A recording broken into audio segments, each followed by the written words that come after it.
మనం నిన్న జిమ్‌లో వర్కౌట్స్ గురించి మాట్లాడుకున్నాం కానీ, అదే హోమ్ వర్కౌట్స్ అయితే hey guys this is day 30 of this 40 days challenge. First మీకు పుషప్స్, పుల్అప్స్ అండ్ స్క్వాట్స్ రానప్పుడు మీరు డైలీ అవే ట్రైన్ చేసినా మీ బాడీకి ఏం అయిపోదు. ఇన్ఫ్యాక్ట్ అలా ట్రైన్ చేస్తేనే మీ బాడీ ఇంకా అడాప్ట్ అవుతుంది. సో వన్స్ మీకు ఆ పుషప్స్, పుల్అప్స్ అవి సర్టెన్ అమౌంట్ దాకా వచ్చిన తర్వాత అప్పుడు మీరు ఇంకా వెయిటెడ్ క్యాలిస్థెనాటిక్స్ లాంటివి ట్రై చేయొచ్చు. ఫస్ట్ క్యాలిస్థెనాటిక్స్ అంటేనే body weight training.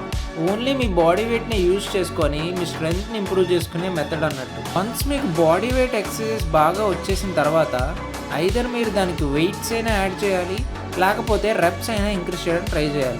So that ఇంకా మీరు ప్రోగ్రెస్ అవ్వగలరు. ఇంకా క్యాలిస్థెనాటిక్స్లో మీరు నేర్చుకోవాలనుకుంటే ఇంకా చాలా రకాల స్కిల్సే ఉంటాయి. ఫర్ ఎగ్జాంపుల్ మజిల్-అప్సే కావచ్చు, ఇంకా హ్యాండ్ స్టాండ్ పుషప్సే కావచ్చు. బట్ ఇవి నేర్చుకోవడానికి చాలా ఎక్కువ టైం పడతాయి.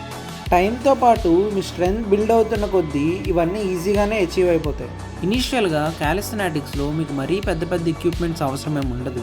మహా అయితే ఒక పుల్అప్ బార్, ఒక డిప్ బార్ ఉంటే సరిపోద్దేమో. అండ్ మన దగ్గర ఏ ఎక్విప్మెంట్ లేకపోయినా సరే మనం ఈజీగా దాని ఆల్టర్నేటివ్స్ వెతుక్కోవచ్చు. లైక్ ఒక షెల్ఫ్ మీదైనా మనం పుల్అప్స్ అవి ట్రై చేయొచ్చు మనం చెయ్యాలనుకుంటే. So that's it. See you all tomorrow.